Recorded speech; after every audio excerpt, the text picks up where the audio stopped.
Hey, thanks for meeting me here. Did you find it easily? That's good.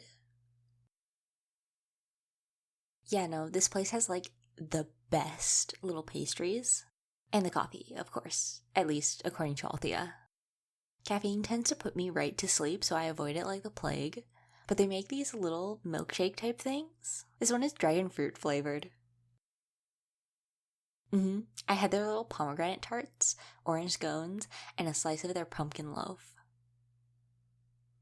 Oh no, I haven't been here long. It's just, shifter metabolism and all that. hmm I'm a burger on the first date type of girl. If me eating is enough to scare you away, we weren't gonna last long anyway, you know? Oh, yeah, kinda trippy, right? This is a magic only space. I mean, technically it's not like that extreme. I've seen a few humans in here on dates and stuff like that, but they're like, humans that know, you know?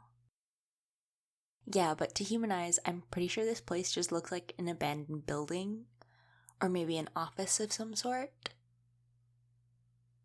Yeah, the veil just gently nudges them away, you know? Hmm? Oh, right, the veil. So it's like the thing that keeps the magical world and the human world separate. No one really knows how it was created for sure, but the story goes that there was this big war that happened where humans were essentially upset about not having access to magic, and they thought that if they killed enough magic users that they'd either find a way to acquire it or get rid of the people they were jealous of, which was a win-win to them. Obviously, we weren't so happy about that, but the humans did some real damage, wiped out a bunch of creatures, and something had to give. This is the part of the story where things get a little, shall we say, divisive. Basically, every type of magic user has their different version of the story. We wolf shifters say that Salome and Satu created the veil after their daughter's pack was attacked. Most tales are very specific like that and center around whatever species they come from. The only telling that's more broad is the story of the Fates. Sami and Satu are essentially our gods. Most people nowadays don't really believe in them, but there's still a few out there that are pretty devoted. And they're essentially the same for cat and bear shifters as well, but they go by different names, so we tend to just refer to them as the Great Mothers. Though other magic users will also say that and mean completely different people. Again, very confusing, but you get it eventually. The Fates are the most prominent belief since all the houses follow that line of thinking. You'll see it in like textbooks and stuff. They've reined it back in recent years to keep stuff more open to whatever you want to believe, but if you study magic history, you'll see it pop up. Oh yeah, Kaluna University offers a bunch of magic-based courses. That's what I'm studying, history. Yeah, I mean, I don't really need a degree, but I figure if I'm gonna be a beta for the foreseeable future, it would kind of be helpful if I, knew a bunch of shit about magic, you know? I mean, it's already come in handy with a few different meetings, so I consider it a win. Plus, it's very fascinating. Well, a bunch of stuff. And that's only the degrees, not even counting the classes you can attend. Well, yeah, we can go over them if you want. I'd imagine it'd be very helpful for you. Though, the one class I'd stay away from is symbol magic. The class is mostly for sorcerers, and really, it's kind of dangerous. Well, sorcerers can't learn other types of magic easily, right? So they struggle with doing anything outside their set fields of study. But symbol magic is super easy to learn because you just put a symbol on your body and bam, you can do that magic. But it takes a physical toll and it can really do a lot of damage very quickly. The councils have tried to ban it entirely, but the sorcerers always kick up a fuss.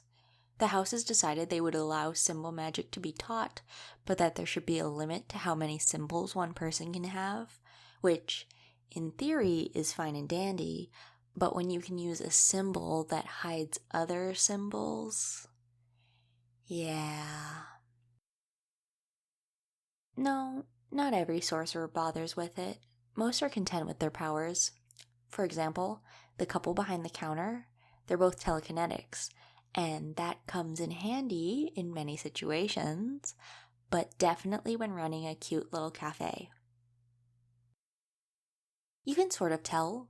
Some people are better at hiding it, but most will wince when they use their magic.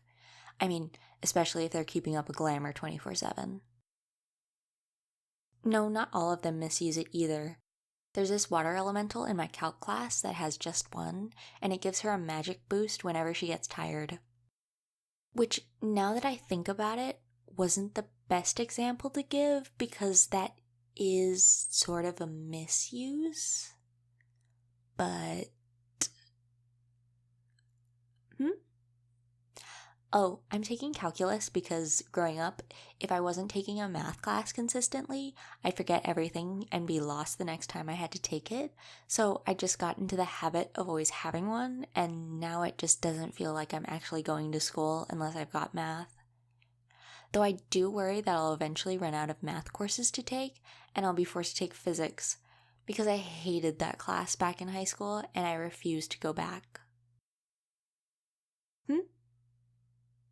Oh, right. I know you mentioned over text that you're considering moving into the den, which I don't blame you, the dorms kind of suck. Talk about bleh. But yeah, the den has space, like I said. After this, we can go over to check a few out to see which one you want. They're pretty simple rooms. You'll have a full bed since you're unmated, a closet, dresser, desk, and your own bathroom. Oh, yeah. I guess I never really did explain that, did I? Silly me, that's kind of like super important. Well, I guess depending. Some people don't really care, while others won't date unless it's their mate. But mate is short for soulmate. Yeah, but it's not like media would have you believe. I mean, it is a fated thing, but it's not like instant love or something like that. Basically, you have a soulmate and they could be anywhere. Maybe you'll find them, maybe you won't. They also aren't inherently romantic. Some have purely platonic soulmates, and by no means is their relationship lacking in any way. And sometimes you can know your mate for a long time before the bond strengthens. For example, Thea and Maya. We've known each other since we were little. Maya and her family weren't part of the pack, but everyone was on friendly terms, you know? But their bond didn't take hold until after they graduated high school.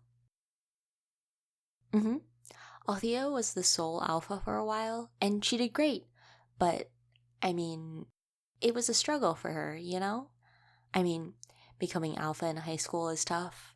She almost didn't ask me to be her beta because she didn't want us both to struggle like that, but I basically volunteered for the job anyway.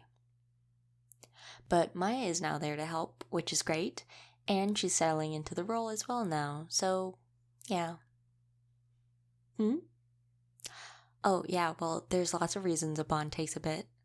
I mean, it's sort of like how you can develop a crush on someone only after getting to know them. Sometimes certain things need to happen for it to form. No, it's not like bad if you don't find your mate. Like I said, sometimes you just don't. And that doesn't mean you can't find love elsewhere. I mean, my parents aren't mates and they're still very much in love.